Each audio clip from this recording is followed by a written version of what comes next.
मुफ्ती साहब, mobile में तिलावत करण जो ज़्यादा सवाब आहे या कुरान पाक में? तिलावत चाहे इंसान कुरान मजीद में करे, चाहे मोबाइल में करे, चाहे ज़ुबानी करे, यानी बग़ैर मोबाइल बग़ैर कुरान जे ज़ुबानी भी तिलावत करे तो तॾहिं भी सवाब मिलंदो। फ़र्क़ु इहो आहे त मोबाइल खां वधीक कुरान पाक में तिलावत करण जो ज़्यादा सवाब। छो? इन करे त कुरान मजीद के जॾहिं इंसान तिलावत कंदो आहे त उन में अदब जो ज़्यादा उनसर आहे, एहतराम जो ज़्यादा उनसर आहे।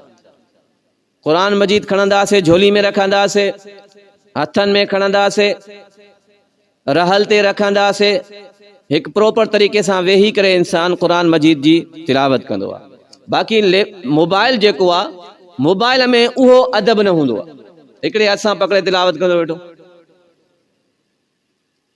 ऐं मोबाइल में मुख़्तलिफ़ क़िस्म जूं शयूं बि हूंदियूं आहिनि, त इन करे सवाब त मोबाइल में भी तिलावत करण जो आहे, पर ज़्यादा सवाब कुरान में आहे, छो त उन में अदब ऐं एहतराम जो ज़्यादा अंसर आहे।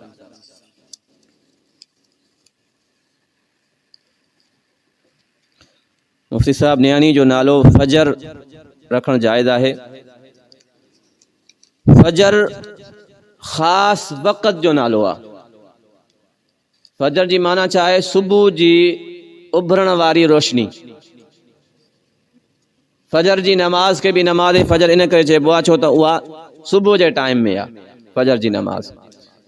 त इहो वक़्त जो नालो आहे। बाक़ी माना जे एतबार सां जेकॾहिं को शख़्स नियाणी जो नालो रखणु चाहे त इहो जाइज़ आहे, छो त इन जी माना ख़राब न आहे, माना सही आहे। माना जे एतबार सां नालो रखणु जाइज़ आहे। बहितर इहो आहे त इंसान पंहिंजी नियाणी जो नालो सहाबियात जे नाले सां रखे, नबी साईं जी अज़वाज मुतहरात जे नाले सां रखे, इहो ज़्यादा बहितर आहे। बाक़ी जाइज़ त इहो बि आहे। मुफ्ती साहब, औरत जा वार खपाए मस्जिद में पैसा ॾियण जाइज़ आहिनि? औरत जा वार खपाइण हराम आहे। वजह इहा आहे त हिकु त इंसानी उज़व आहे, इंसानी उज़व कहिड़ो बि हुजे उनखे वेचणु इहो जाइज़ न आहे। ऐं ॿी वजह इहा आहे त औरत जे वारनि जे पर्दे जो हुकुम आहे, पर्दे जी शइ आहे न। हिकु त इंसानी उज़व आहे, ॿियो औरत जा तमामु आज़ा मस्तूर आहिनि, यानी लिकाइण जी शइ आहे, अहिड़ी शइ न आहे जंहिंखे तव्हां मार्केट में पेश कयो। त औरत जा वार खपाइण जाइज़ न आहिनि, ऐं जेकी शइ खपाइण जाइज़ न हुजे त उनजी आमदनी मस्जिद में कीअं लॻाइबी?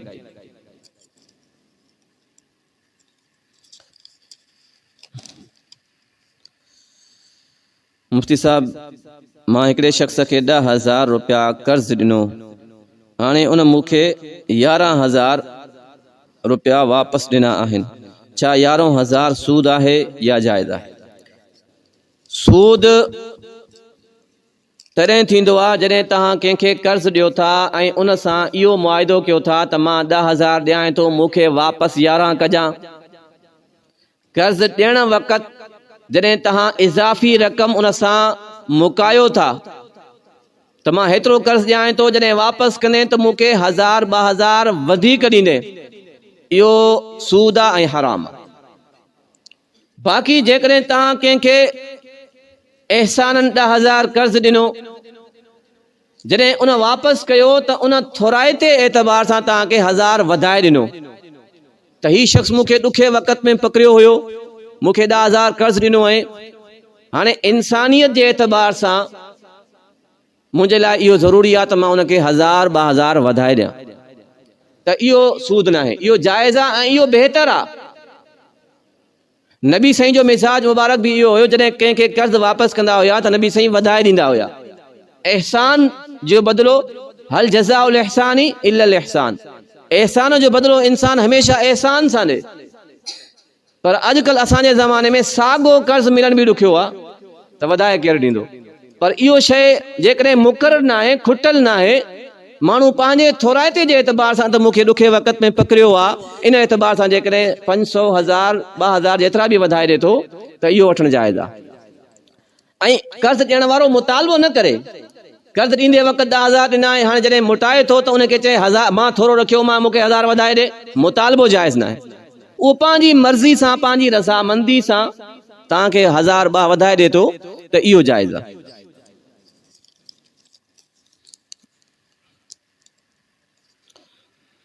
मुफ़्ती साहब, मस्जिद वारा मस्जिद जे पेश इमाम खे रायविंड इज्तिमा ते वठी वञनि था ऐं पेश इमाम जो किरायो समूरी जमात मथां तक़सीम कयो वेंदो आहे, छा इहो तरीक़ो दुरुस्त आहे? इन मसइले खे चङी तरह सम्झो।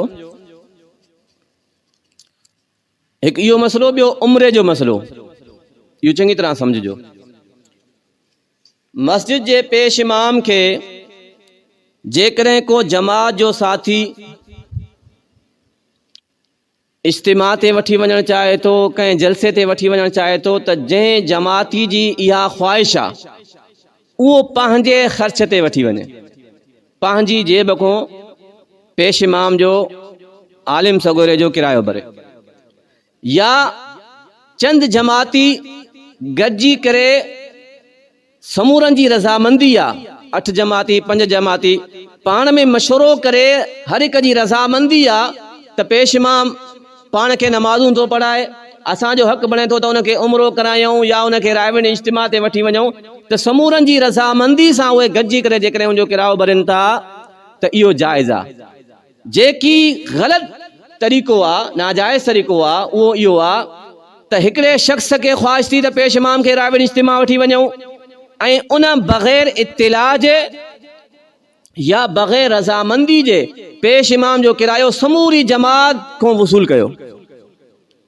बाद मरतबा जमात खे ख़बर ई न हूंदी आहे। इहो मसइलो बि काफ़ी जॻहियुनि ते थियो आहे। हाणे पंहिंजे इज्तिमा खे 2 साल गुज़री विया आहिनि, 2 सालनि खां पोइ बि मां पोइले 2 सालनि जो वाक़ियो हिकिड़े शख़्स खां मोबाइल ते ॿुधो, पाण में तबसरो करनि पिया त पोएं साल असां सां नाजाइज़ी थी हुई, मस्जिद जे पेश इमाम खे रायविंड वठी विया हुया, असांखे ख़बर ई न हुई, किरायो असां खां कटियो हुयो। मतिलबु त उहे 2 साल ताईं बि नाराज़ हुया न, त असां खां किरायो छो कटियो? त अहिड़े किराए अहिड़े इज्तिमा जी पेश इमाम जे लाइ काई ज़रूरत न आहे। बग़ैर रज़ामंदी जे सॼी जमात जे मथां किरायो कटे छॾणु, लाज़िम करणु, उन्हनि खे ख़बर ई न आहे या उन ॻाल्हि ते उहे रज़ामंदी न आहिनि। 60-70 माण्हू बस में मौजूदु आहे, हर हिक जे किराए में इज़ाफ़ी किरायो वधायो वियो जेको पेश इमाम जे हिसे सां कटियो वेंदो, त इहा शइ जाइज़ न आहे। इन में कंहिंजी रज़ामंदी हुजे, पोइ भलिया हिकिड़ो जमाती पंहिंजी तरफ़ां वठी वञे या चंद जमाती गॾिजी करे मशवरे सां वठी वञनि, इहो तरीक़ो जाइज़ आहे। ॿियो हिकिड़ो उम्रे जे अंदरि इहो तरीक़ो ग़लति हूंदो आहे। जेके उम्रे वारा एजेंट हूंदा आहिनि, उम्रे ते मोकिलींदा आहिनि, उहे कंहिं हिकिड़े शख़्स खे इहा पेशकश कंदा आहिनि त तूं 10 माण्हू उम्रे जे लाइ तयारु करे वठी आ, तुंहिंजी टिकट फ्री। इहो बि थींदो आहे। 10 माण्हू तूं उम्रे जे लाइ या हज जे लाइ तयारु करे आ, उन 10 खां असां किरायो वठंदासीं, तुंहिंजी टिकट फ्री। तुंहिंजी टिकट छो फ्री? माइट आहे, सको आहे, रिश्तेदार आहे न, जेका तूं 10 माण्हू तयारु करे ईंदे उन्हनि खां तुंहिंजी टिकट वसूल कई वेंदी। पोइ भलिया उन्हनि जी रज़ामंदी हुजे या न हुजे, उन्हनि खे ख़बर हुजे या न हुजे, इहा बि नाजाइज़ सूरत। खामखा ज़बरदस्ती 10 माण्हुनि जे मथां कंहिं शख़्स जो किरायो लाज़िम करणु, ऐं छाजे लाइ? त उमरो करणो आहे, इबादत जे लाइ। इहा ग़लति तरीक़ो आहे। हा, जेकॾहिं 10 माण्हू मस्जिद जा जमाती आहिनि या इलाइक़े जा माण्हू आहिनि, उहे पंहिंजी रज़ामंदी सां कंहिं आलिम ॾे वञनि था, साईं असां सां गॾु हलो, असांजी रहनुमाई कजो उम्रे जे दौरान या हज जे दौरान, तव्हांजो किरायो तव्हांजो ख़र्च असां समूरा पंहिंजी रज़ामंदी सां भरींदासीं, पोइ जाइज़ आहे। बाक़ी एजेंट जी सूरत में हिकिड़ो धोखो ॾेई करे या ज़बरदस्ती उनजो किरायो सॼी जमात जे मथां लाज़िम करणु, इहो सही न आहे। अल्लाह साईं सम्झण जी तौफ़ीक़ नसीब फरमाए। आख़िर दावा।